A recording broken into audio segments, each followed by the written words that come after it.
What's up, folks, and welcome back to Dyce Reacts World. We are staying in London, England tonight.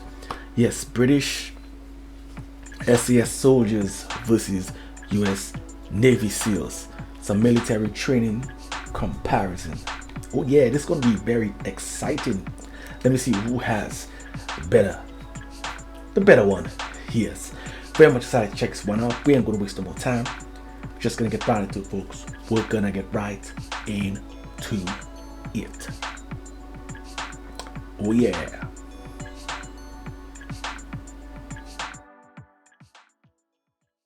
The British Army Special Air Force, aka SAS, began operations in 1941 during the Second World War. The reason for having such a specialized set of soldiers was to get behind enemy lines and attack them from within, or at least destroy what they could while gaining intelligence. It still takes part in operations that involve the United Kingdom, but as it's very much a covert special forces unit, much of what the SAS does is a secret. The Navy SEALs, Sea, Air, and Land Team, was formed much later when President John F. Kennedy established them in 1962 as a clandestine unit which, like the SAS, would take on special missions much of the time in very hostile environments. They also act under a veil of secrecy and are sometimes referred to as America's Secret Warriors. If both these units are so secretive, then how does one get a job with them? Well, with the SAS, there is a small problem to begin with if you are a mere civilian. They won't allow you to apply. So to start with, you must already be in the British Armed Forces or be a soldier in the British Commonwealth. Another way to get in is to join the SAS reserves, and they do accept civilians. As long as you've passed the reserve training and worked with them at least 18 months, you can apply to work in the SAS proper. To apply for the SAS, you should be between 18 and 32 years of age and be in amazing physical and mental shape. You'll be required to do at least a 3-year stretch. Women can apply, but have so far been excluded from most combat movements. To apply, you must accept that you know the harsh demands expected of you, people have died during training, and that means signing an Army General Administrative Instruction form. You're basically acknowledging you are willing to go through hell. Next comes the medical, the battle fitness test, which will mean running fully kitted or squatted for 1.5 miles in 15 minutes. Apparently 10% of applicants don't even make it past this point. That pace for even an average person in running. That is tough, man. This ain't no joke. This ain't no joke.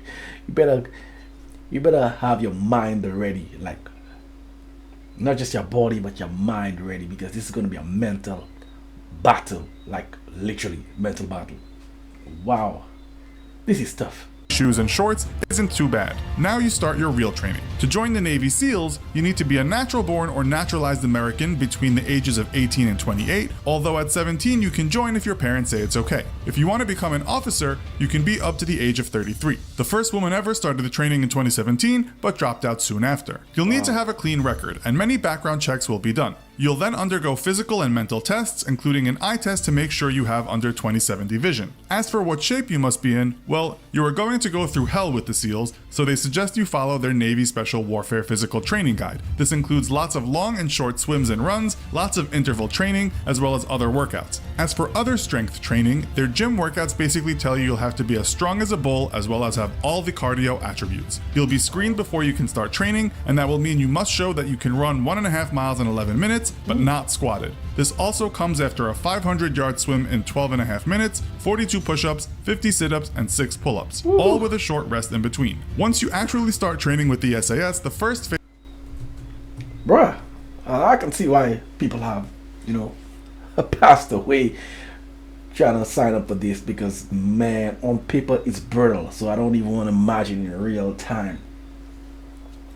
I mean, like, when you're halfway through, you're just gonna be saying, you know what, you want to go to lunch and never show back up. Just never show up. Just call it quits. You could have a big ego, but man, ego ain't gonna help you. We're gonna take it back just a bit. Sit-ups and 6 pull-ups, all with a short rest in between. Once you actually start training with the SAS, the first phase lasts 4 weeks. This will test your endurance and ability to navigate through the wilderness, that being a harsh mountain range in Wales. In 2015, a young recruit died during this exercise just half a kilometer from the end. He died at the part nicknamed VW Valley, standing for Voluntary Withdrawal Valley. 2 other soldiers died that day too, leading to an inquest into the treatment of soldiers. Some of the activities in the mountains included a 15-mile hike to start with. Those that can get through that then have to do a 40-mile hike carrying a 55-pound backpack, a rifle, plus their food and water. They are not allowed to use any established trails, but they do have a map and a compass. After that, they can rest a bit and start the weapons training phase, as well as do parachute training. After that, there is 6 weeks of jungle training, usually in the rainforests of Belize, Borneo, or Brunei. The last phase is called Escape and Evasion, which will mean being forced into some horrible survival scenarios, as well as learning how to handle being interrogated. This will include humiliations and other psychological harassment, as well as being blindfolded, deprived of sleep, given nothing to eat or drink, being put in stress positions, imprisoned in a small cage, and having to listen to loud noises all the time. SAS tough guy turned novelist said physical injuries finish a lot of people off during training, but you need a lot of strength of will to get through the psychological stuff. In 2016, the Washington Times reported that one Navy SEAL died in 3 out of the last 4 training classes. One was a drowning, another a suicide, and another a car crash after drinking heavily. The Post states that the 6-month training will include a 7-day stretch of little sleep, self-induced hypothermia, and brutal physical conditioning known as Hell Week. It's Hell Week where most recruits drop out. The training in Colorado starts with 5 weeks of pre-training in class. Get through that and you enter the realm of pain and indignity. The Navy SEALs website doesn't go into specifics, but states that you'll be tested to your limits of fatigue. This will include running through sand, swimming in oceans, sometimes in the middle of the night with your clothes on, rappelling down cliffs or buildings at speed, enduring cold and heat, getting lost and finding ways out, combat training, long-distance underwater dives, weapons and explosives training, mission planning, tactics training, and more. Hell Week seems to be the worst part. One soldier described it as being designed to put you through 24/7 days of no rest and continual. This is insane. I mean, I heard stories, on the internet about how difficult it was, but just listing it in that sequence, man, no wonder, man. You gotta respect those guys because, man, it is tough. You gotta be the like a real beast, like, to get inside there. Wow. I'm just he listing it out there, man. I have a better appreciation for those guys. I always had, but just like, man, I don't think I could get through that. Like, it's just like one after the other, just like non-stop training. I mean, you're gonna, man, I don't know, those guys that get through that training, man, hats off to them, man, hats off to you guys. Wow. Continual harassment. From his class of 300, only 19 completed the training. In all, it will last 5.5 days and you'll almost continuously be pushed to your limits. You are allowed no more than about 4 hours sleep during the entire training. You'll also have to deal with integration in what's called the survival, evasion, resistance, and escape phase. Former SEAL Brandon Webb said it. We're gonna take a pause here. Have there been any family members that tried to do a lawsuit against the government for putting their loved ones through that? Although they signed an agreement, with the whole process, but I would think that maybe some family members still try to take it to court and pursue, take it to the law, just try and sue the government. Yeah, because I just know some people who, like, they would be triggered by losing a loved one, although knowing the risk. That's how human nature.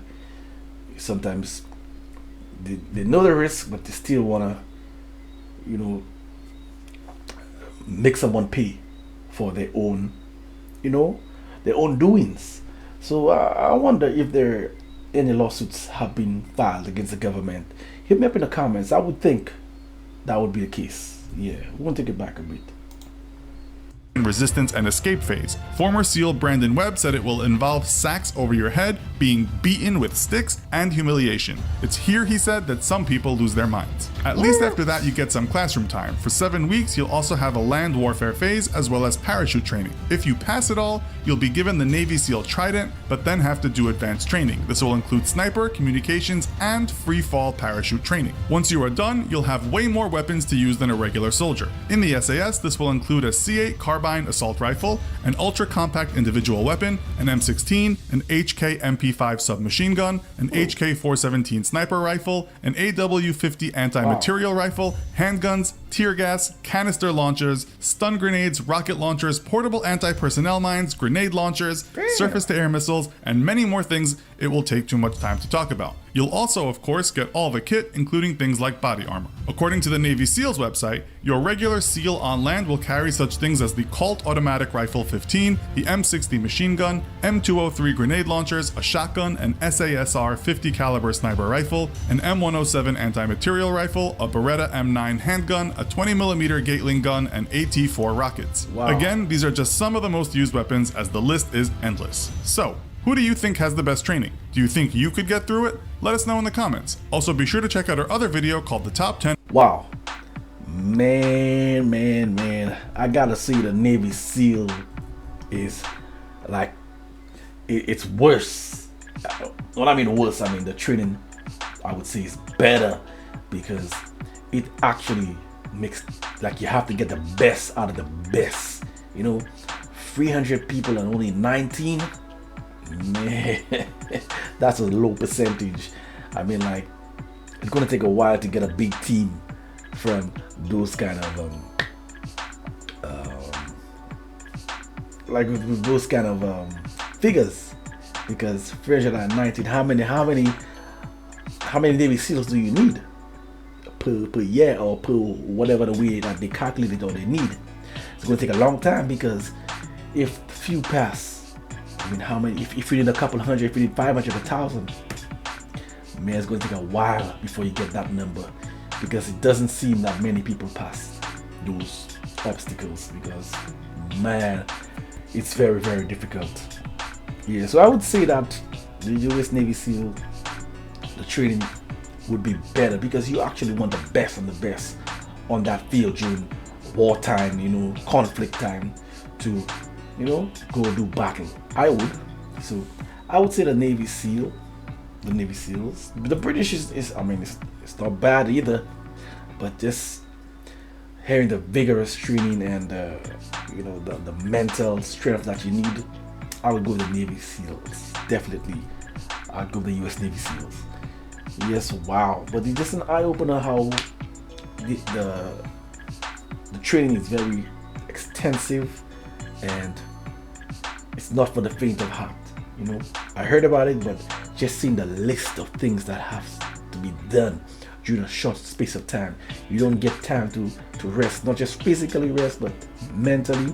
So you just have to keep on going and going and going. So it really puts a test on everything, human nature. So shout out to the ones who made it through. Shout out to the ones, and the ones who actually tried, who, you know, actually tried. Shout out to you guys as well. Yeah, guys, if you want to see that long drawn outro that I do, check me over out on Dyce Reacts. We have music reactions. Yes, I got US artists and I got British artists. I got something for you, both of you guys. So hit me up on Dyce Reacts. This week I'm going to be making my exit. So until next time, peace out.